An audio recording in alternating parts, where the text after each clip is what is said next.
नमस्कार दोस्तों, आपका स्वागत है हमारे धार्मिक ग्रंथों के चैनल 18 पुराणों पर। दोस्तों, हम आपके लिए एक नई प्लेलिस्ट लेकर आए हैं जिसमें हम बात करने वाले हैं 7 इमोर्टल्स की, यानी कि 7 चिरंजीवियों की, जो इस धरती लोक पर आज भी मौजूद है। दोस्तों, हमने पिछली प्रस्तुति में राजा बलि के बारे में जान लिया।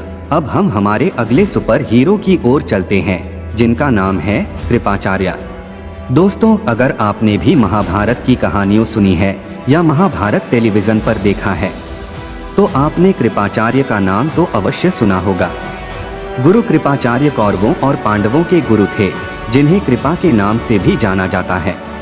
भारतीय प्राचीन कथाओं में उन्हें एक महान शक्तिशाली इंसान माना गया है। गुरु कृपाचार्य को उनके ही महाकाव्य कविता महाभारत में कौरव और पांडव राजकुमारों के शिक्षक और के रूप में जाना जाता है। तो आइए आपको उनके जीवन के कुछ अहम पहलू से रूबरू करवाते हैं। कृपाचार्य की कहानी उनके जन्म से शुरू होती है।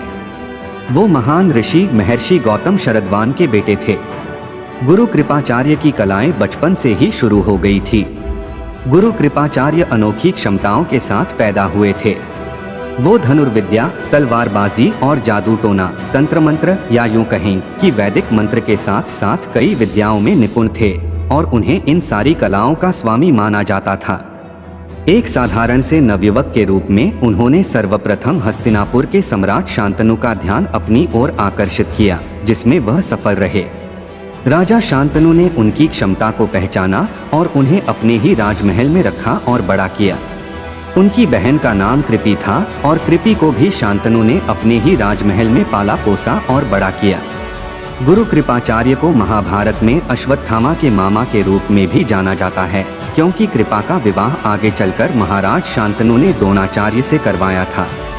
कृपाचार्य अपने कौशल, विद्या और ज्ञान के कारण शीघ्र ही हस्तिनापुर के साम्राज्य के लिए बेहद अमूल्य हो गए और इसीलिए उन्हें 100 कौरव और 5 पांडव राजकुमारों के शिक्षक के रूप में चुना गया था। साथ ही वह कुलगुरु भी थे। कौरव और पांडवों ने जो कुछ भी सीखा उसमें कृपाचार्य की भूमिका अहम रही। कौरव परिवार के साथ अटूट संबंध होने के बावजूद कृपा अपने सच्चे गुरु यानी भगवान श्री कृष्ण के प्रति निष्ठावान थे। जब दुर्योधन श्री कृष्ण के विरुद्ध था, तब भी महाभारत के युद्ध में कृपाचार्य की निष्ठा की परीक्षा हुई थी, जिसमें उन्हें एक कठोर निर्णय का सामना करना पड़ा था। सब यही उम्मीद कर रहे थे कि श्री कृष्ण भक्ति के चलते वह पांडवों का साथ देंगे, परंतु उन्होंने हस्तिनापुर के लिए निष्ठा दिखाई और महाभारत के युद्ध में वो कौरव सेना की तरफ से लड़ रहे थे। युद्ध के दौरान वो इस दुविधा में थे कि वो किसका साथ दे, अपने कर्तव्य का या फिर सत्य का। महाभारत में ही नहीं, अभी तो पूरे सनातन इतिहास में कृपाचार्य को एक सच्चे और योग्य गुरु के रूप में जाना जाता है। महाभारत काल के दौरान उनके ज्ञान और कौशल की हमेशा मांग बनी रही। युद्ध में उन्होंने अपने ही शिष्य अर्जुन के साथ भीषण युद्ध भी किया था। दोस्तों, अब उनके जीवन को समझने के बाद सवाल ये उठता है कि भारतीय प्राचीन कथाओं के अनुसार कृपाचार्य चिरंजीवी क्यों हैं और इस समय वो कहाँ हैं? साथ ही उनका जीवित होने के पीछे उनका लक्ष्य क्या है? कुछ परंपराओं के अनुसार कहा जाता है कि गुरु कृपाचार्य अपनी मृत्यु के बाद स्वर्ग में वास करने लगे थे, जहां अब वो देवताओं के सलाहकार के रूप में काम करते हैं। वही दूसरों का मानना है कि वो अपनी शिक्षाओं और वर्षों से उनके बारे में बताई गई कई कहानियों के माध्यम से आज भी जीवित है। वही मोर्टैलिटी का पक्ष रखने वाली सनातनी थ्योरी और कुछ कथाओं में यह माना जाता है कि गुरु कृपाचार्य ने अर्जुन के पौत्र परीक्षित को भी कला विद्या सिखाई थी और अपने इस कर्तव्य को पूरा करने के बाद वह हिमालय के जंगल में जाकर तपस्या करने लगे थे। उसके पश्चात उनके वहां से वापस लौटने या आगे कहीं जाने का समाचार आज तक किसी के पास नहीं है। भगवान श्री कृष्ण के महान भक्त और उनके अहम सलाहकार कृपाचार्य के बारे में कहा जाता है कि उन्हें भगवान कृष्ण ने वरदान दिया था और उनके बारे में यह भी कहा जाता है कि वह एक बहुत बड़े तपस्वी थे। अपने तप के बल पर उन्हें चिरंजीवी होने का वरदान मिला था।